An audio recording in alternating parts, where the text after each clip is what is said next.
Good evening, everybody. I am Antonio Leonard, and this is Simon Oliver, and we are the founders of Also Collective. We're here tonight to talk to you about. Closer. That looks cropped. Sorry. Okay, so there are two types of labor: immaterial labor and material labor and immaterial labor.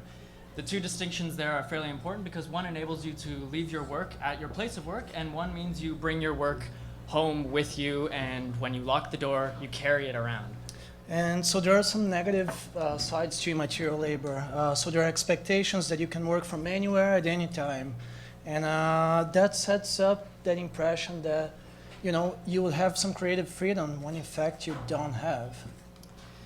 However, immaterial labor brings with it some positive aspects as well, like the ability to work anytime, anywhere, the ability to bring devices around with you that have your work with you at finger's reach, and it's fairly liberating as an individual. It's possibly a way of de-stressing. Yeah, and so technology amplifies the concept of immaterial labor. So there is like this constant expectation that you must be efficient, you must be able to work faster, you must be constantly connected, and you can be reached at any time and anywhere. And that takes away from your peace of mind. However, technology also has some positive amplifications to the idea of immaterial labor, where you have the ability to work at any place at any point in time. You're more efficient, you can do things quicker, you are constantly connected to your peers and your work, and your work's basically it's in your pocket at every waking moment. Yeah, and like some of the consequences of this immaterial labor and the constant connection are stress, anxiety, burnout, depression. We also see a lot of creative blocks and even compromised personal relationships, often loss of control, and even divorces. Now, we're both fairly new to this, so we're 6 months in to our creative studio practice, and we recognize that we're becoming aware of these anxieties and these stresses of work and the tension around our relationships, and of course, creative blocks and even divorce. So one of the things that we're doing in order to, heal is we have established this research and recharge week in which every 3 months we shut down the studio and we send our contractors home and we all disconnect from the work environment.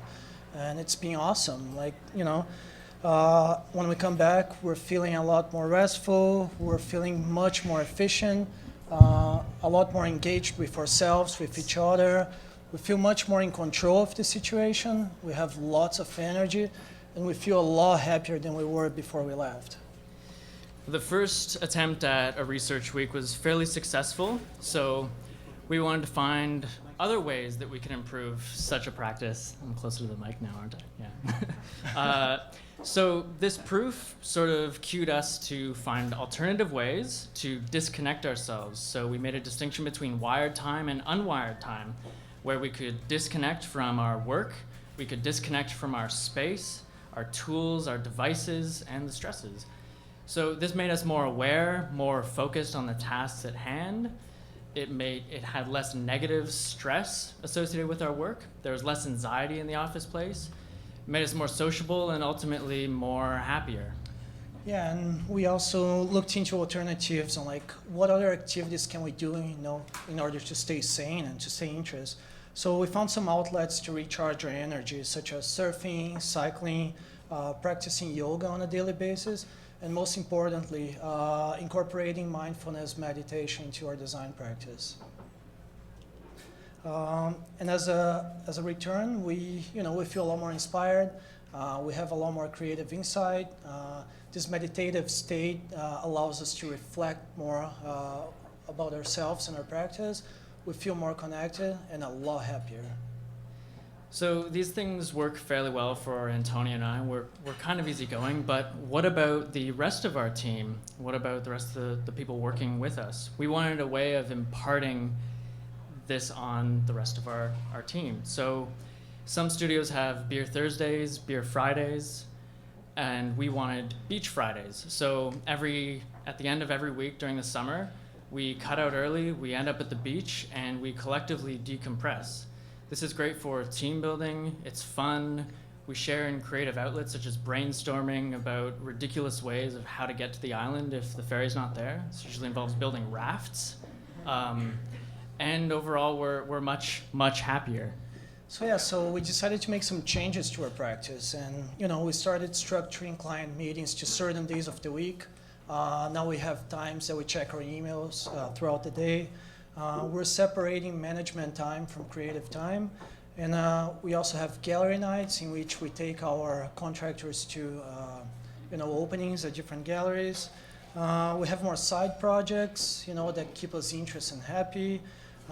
We try to leave our computers home at the office when we head home. We try not to check our emails after hours if there isn't anything urgent that needs our attention. And we feel a lot happier about all of that.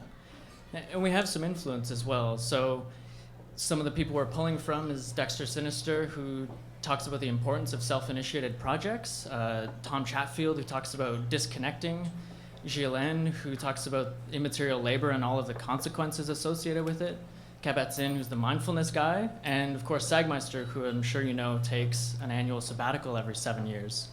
So this brings us to the end of our PechaKucha tonight, and we would like to thank everyone for staying connected with us.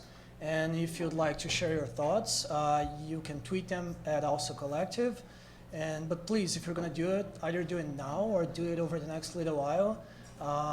When you go home, try to turn off your phone and either pick up a book or just lie in bed and let your thoughts go through your mind and disconnect and get inspired.